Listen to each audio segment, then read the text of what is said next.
the Organization of American States, through the Program of Assistance on Control of Arms and Ammunition, PACAM, is donating a third firearm machine to the Government of Belize.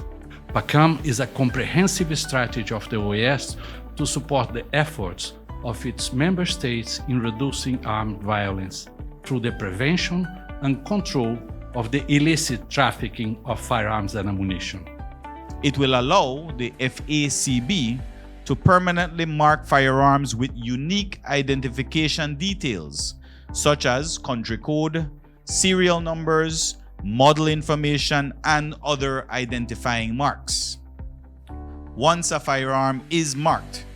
it will enable the FACB and other relevant authorities to trace the origin and movement of firearms, which is crucial in criminal investigations and will also serve as a tool to prevent arms trafficking and to hold gun owners and licensed gun dealers accountable who are in possession, sale, or the use of firearms.